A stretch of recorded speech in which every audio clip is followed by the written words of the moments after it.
You have the same 24 hours as everyone else.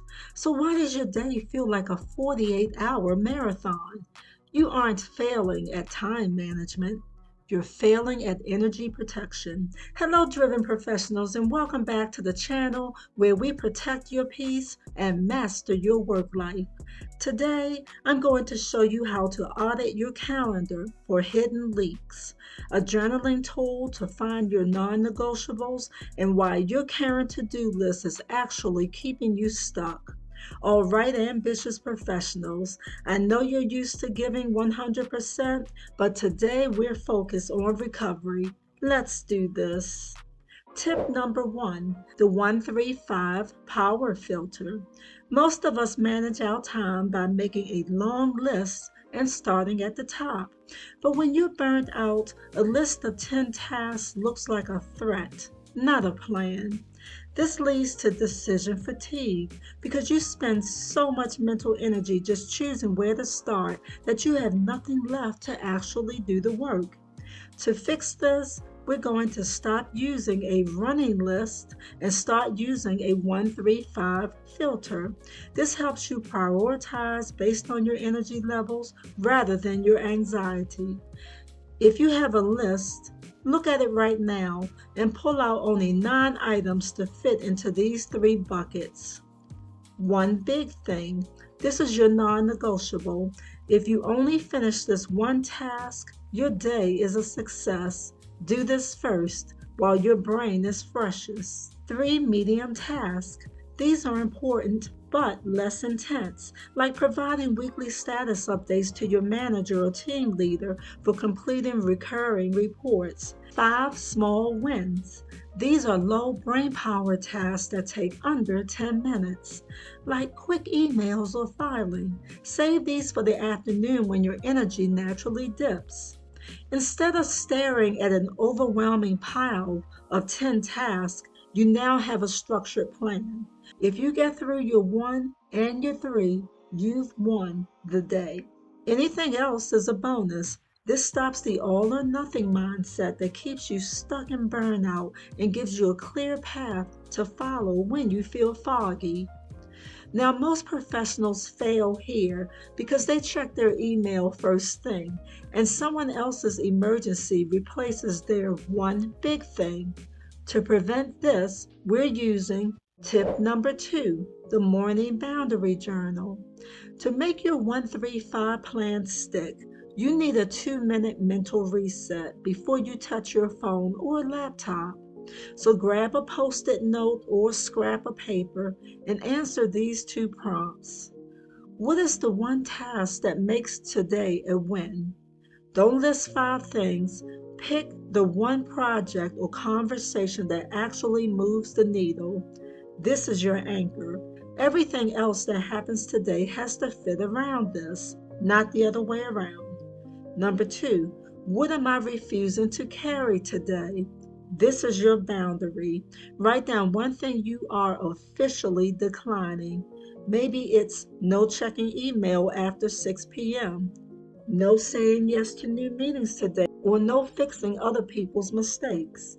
By writing these down, you are pre-deciding your boundaries. When the day gets chaotic and someone asks for just 5 minutes of your time, you don't have to pause or to stress out about it. You already made the contract with yourself. You look at your paper, remember your anchor, and stick to no. This is how you stop being a passenger in your own schedule and become the driver. Tip number 3, the hard block method. Once your boundaries are set, we have to look at how you actually fill your calendar. Most people schedule their meetings and deadlines first and then try to fit their life into the gaps. If you're burnt out, those self-care gaps have probably disappeared. So, for the hard block method, what you do is open your digital calendar right now. Before you add a single meeting, you're going to hard block your self-care needs. This means 30 minutes for a real lunch, 15 minutes of quiet between big tasks, and a hard stop at the end of the day. You label these blocks as non-negotiable. In a professional setting, if someone tries to book over your lunch, you don't say, I'm eating. You say, I have a conflict at that time, but I'm free at 2 o'clock. By putting your self care in the calendar first, you stop treating health like an afterthought.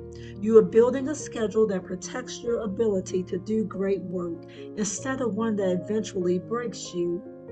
Setting boundaries in your journal is easy.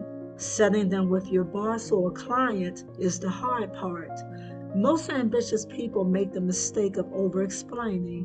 When you give a long list of reasons why you can't do something, it sounds like you're asking for permission. To protect your time, you need to use tip number 4, the zero explanation script. The goal is to protect your 135 plan and your self care time blocks without feeling guilty or sounding unprofessional. The next time someone tries to add a task to your plate that will break your 135 plan, do not say, I'm sorry, I'm just really burned out and overwhelmed. Instead, use one of these two scripts. Script A, the priority check. Here's what you say: I can certainly help with that. Currently, and tell them your big thing is my priority for today. Should I move that to tomorrow to make room for this new task? Or should this wait until my big thing is finished? Script B, the hard stop. I'm available to jump on a call this evening, but I have a window open at 9 a.m. tomorrow. Does that work for you? These scripts aren't about being difficult, they're about being transparent. You're showing people that you have a system. When you use script A, you're putting the choice back on them. You're saying, I am a high performer, but I am not a machine with infinite capacity. Most people will actually respect you more for this because it proves you are focused on quality, not just staying busy. It stops the cycle of people pleasing that leads directly to burnout. The scripts and tools we talked about today will help you manage the pressure right now. But because burnout is something we have to navigate throughout our entire careers, we need a way to keep our batteries from hitting zero. In this video titled Boost Productivity with Energy, Not Time, we dive into how to structure your day around your natural energy levels so you aren't fighting against yourself. In just one word, how does looking at your current to-do list make you feel? Be honest. If you take nothing else away from this video, remember this. Time management isn't about doing as much as humanly possible. It's about working at a pace you can actually maintain without crashing. You are an ambitious person, and that is a gift. But you can't use that gift if you're running on empty. By using the 135 filter, journaling your boundaries, and using clear scripts, you aren't doing less, you are doing what matters better. You're protecting the most valuable asset you have, your energy. Until the next time, keep growing. My dear ambitious professionals, take care. Until the next video.